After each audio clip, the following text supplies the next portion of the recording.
رمضان مبارک کے اندر آخری بالکل ایام چل رہے ہیں،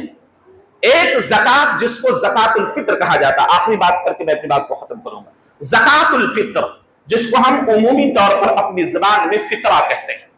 ہم فطرہ جو زکات نکالتے ہیں، جو مالی صدقہ ہے، اللہ کے نبی صلی اللہ علیہ وسلم نے فرض کیا، فرض رسول اللہ صلی اللہ علیہ وسلم زکات الفطر طہرۃ للصائم من اللغو والرفث وطعمة للمساکن، فرمایا اللہ کے نبی صلی اللہ علیہ وسلم، ابو داؤد کی روایت ابن ماجہ کے اندر میں حدیث موجود ہے کہ آپ صلی اللہ علیہ وسلم نے فرمایا کہ راوی حدیث بیان کرتے ہیں کہ فرض کیا اللہ کے نبی صلی اللہ علیہ وسلم نے زکات فطر کو، کیوں، کس لیے، مقصد کیا ہے، تاکہ روزے دار پاک ہو جائیں لہو لعب اور ایسی باتوں سے جو روزے کی حالت میں سرزد ہوئی، جو نامناسب بات تھی، زبان سے کچھ بات نکل گئی، تو طہرۃ للصائم، روزے دار کی پاکیزگی کا یہ سبب بنتا ہے، اور مسکینوں کے کھانے کا انتظام ہو جاتا ہے کہ عید کے دن کوئی بھیک مانگتا ہوا نہ پھرے، عید کے اندر میں کوئی بھوکا نہ ہو، خوشی کا دن ہے اور مسلمانوں کا ایک بہت بڑا تہوار ہے، اس کے اندر میں کوئی بھوکا نہ رہے، ایک تو طعمۃ للمساکن، مسکینوں کے لیے کھانے کا پورا انتظام ہو جائے۔ تو پتہ یہ چلا کہ زکات الفطر ہمارے اوپر کیا ہے، فرض ہے۔ اب کیا فرض ہے، کتنا فرض ہے؟ اللہ کے نبی صلی اللہ علیہ وسلم فرماتے ہیں کہ اللہ کے نبی عبداللہ ابن عمر رضی اللہ عنہما فرماتے ہیں کہ اللہ کے نبی صلی اللہ علیہ وسلم نے فرض کیا ہے صاعا من تمر او صاعا من شعیر او ایک روایت کے مطابق او صاعا من زبیب او صاعا من اقط او صاعا من شعیر، اللہ کے نبی صلی اللہ علیہ وسلم نے کھانے کی اجناس میں سے جو، کشمش، منقع، پھر اس کے بعد میں شعیر جس کو جو کہا جاتا ہے، ان میں سے ایک سا اللہ کے نبی صلی اللہ علیہ وسلم نے فرض کیا، اور اس زمانے کے اندر میں زیادہ تر کھانا انہی چیزوں میں سے ہوا کرتا تھا، خوراک انہی چیزوں میں سے ہوتا تھا، تو خوراک میں سے، اور ایک روایت کے اندر میں الفاظ یہ ہے کہ صاع من طعام، کھانے کے اجناس میں سے اللہ کے نبی صلی اللہ علیہ وسلم نے ایک سا فرض کیا۔ اور جو آدھا سا والی جو روایت ہے، جس کے بارے میں عبداللہ ابن عباس رضی اللہ عنہما کی طرف منقول ہے کہ بصرہ میں گئے، منبر پر چڑھے اور انہوں نے خطبہ دیا اور ہر اجناس کا ایک سا ذکر کیا، اور گیہوں کی جب باری آئی تو انہوں نے نصف شا کا تذکرہ کر دیا کہ نصف شا، لیکن اس حدیث کے اندر میں جو انقطاع ہے کہ حسن بصری کی سماعت حضرت عبداللہ ابن عباس رضی اللہ عنہما سے ثابت نہیں ہے، لہذا اور اس کے علاوہ بھی اس روایت کے اندر میں ضعف ہے، جس کی وجہ پر وہ روایت ضعیف ہے، جو کہ صحیح روایتوں کے اوپر فوقیت اس کو عطا نہیں کی جا سکتی۔ اور ایک مرتبہ امیر معاویہ رضی اللہ تعالی عنہ کا صرف اتنی بات کہنا کہ میں سمجھتا ہوں گیہوں کا آدھا سا کھجور کے ایک سا کے مقابلے میں، یعنی کھجور کا ایک سا ہو اور گیہوں کا آدھا سا ہو، میں اس کے برابر سمجھتا ہوں، لیکن اللہ کے نبی صلی اللہ علیہ وسلم سے جو فرض ہے وہ ایک سا ہے۔ حضرت علی رضی اللہ تعالی عنہ کی دور خلافت کے اندر میں جب عبداللہ ابن عباس رضی اللہ عنہما نے یہ بصرہ کے اندر میں خطبہ دیا، حضرت علی منبر پر آئے اور انہوں نے بھی خطبہ دیا کہ پہلے گیرانی کی اس وجہ کر گیہوں کے سلسلے میں یہ بات کہی گئی تھی، اب میں سمجھتا ہوں کہ لوگوں کے پاس میں فاروانی آ گئی ہے، ہر جنس سے ایک سا نکالنا ضروری، لیکن لوگ اس کو بھول گئے اور آدھا سا کے اوپر کھل کر فتوا دیتے ہیں، اور تمام اجناس سے لوگوں نے آدھا سا نکالنا شروع کر دیا۔ اور امیر معاویہ رضی اللہ تعالی عنہ کی صرف یہ بات کہ میں گیہوں کو ایک سا کھجور کے مد مقابل سمجھتا ہوں، لوگوں کو حدیث رسول سے ہٹنے کا موقع مل گیا۔ اللہ کے نبی صلی اللہ علیہ وسلم نے ایک سا فرض کیا ہے، قیامت تک، قیامت کی صبح تک ایک سا رہے گا۔ اسی طرح ابو سعید خدری رضی اللہ تعالی عنہ نے اس وقت بھی کہا تھا کہ ہم آدھا سا نہیں نکالیں گے، ہمیں ایک سا کہتے ہیں، اس لیے کہ ہم رسول اللہ صلی اللہ علیہ وسلم کے زمانے میں ایک سا دیا کرتے تھے، ایک سا دیتے رہیں گے۔ تو ہم جو لوگ حدیث رسول کو ماننے والے، حدیث رسول کے اوپر چلنے والے، صحابہ کے منہج کو اختیار کرنے والے، ان کے اوپر کے اکثر و بیشتر صحابہ ایک سا کے قائل تھے، لہذا ایک سا نکالنا اجناس میں سے ہمارے لیے ضرور۔ اب یہ ہے کہ اس زمانے کے اندر میں بھی بہت ساری کرنسیاں ہوتی تھی، نوٹ وغیرہ تھے، درہم و دنانیر وغیرہ سب کچھ تھے، لیکن درہم و دنانیر کا کوئی اعتبار صدقۃ الفطر کے اندر میں نہیں ہے، یعنی کوئی ثابت نہیں ہے کہ آپ نے صدقۃ الفطر کے اندر میں درہم و دنانیر کو لایا، جنس کو لایا، کھانے پینے کی اشیاء کو نکالا۔ اس لیے علماء عرب اس بات پر متفق ہیں کہ کھانے پینے کی اشیاء میں سے ہی صدقۃ الفطر کی ادائیگی ہوگی، اور باضابطہ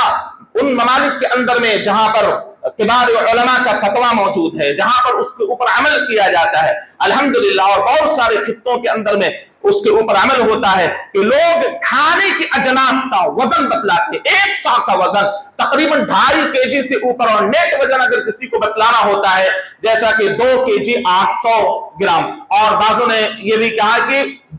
2.5 kg سے لے کر 3 kg کے اندر تک بھی اگر کوئی نکال دیتا ہے تو ایک سا مانا جائے گا، 2.5 kg سے اوپر ہونا چاہیے نیٹ وزن، چونکہ جو ناپ ہے، جو پیمانہ ہے جس سے دیا جاتا ہے، تو اجناس کے اعتبار پر کلو میں کچھ فرق ہو جاتا ہے۔ گیہوں کو اگر ناپیں گے تو اس میں فرق، چاول کو اس کی جگہ پر ناپیں گے تو اس میں فرق۔ تو احتیاط میں یہی ہے کہ 2.5 kg سے اوپر 2 kg 800 یا 3 kg تک آپ نکال سکتے۔ فَمَن تَطَوَّعَ خَيْرًا فَهُوَ خَيْرٌ لَهُ، ایک سا کا یہ پورا وزن ہے، اس کے مطابق آپ جنس میں سے نکالیں۔ اور میں یہ کہہ رہا ہوں کہ یہ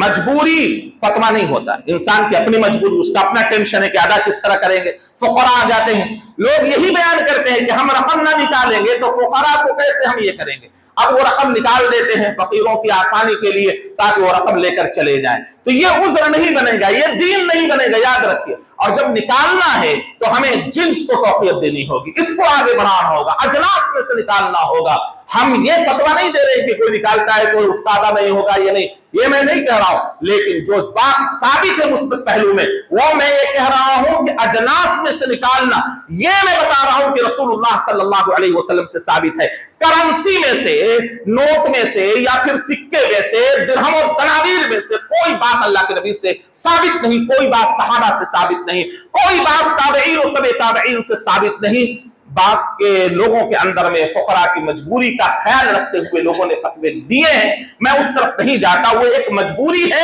اصل دین یہ ہے کہ جنس میں سے اجناس میں سے نکالا جائے۔ اللہ تعالیٰ سے دعا کریں کہ اللہ تبارک و تعالیٰ ہم تمام لوگوں کو ہر عمل سنت کے مطابق کرنے کی توفیق عطا فرمائے، اور رمضان مبارک کے آخری ایام کے اندر ہم دعا کرتے ہیں اللہ تعالیٰ ہم تمام لوگوں کی مغفرت فرما دے، اللہ تبارک و تعالیٰ ہم تمام لوگوں کے لیے مغفرت فرما دے، جہنم سے ہم تمام لوگوں کو اللہ تبارک و تعالیٰ آزاد کر دے،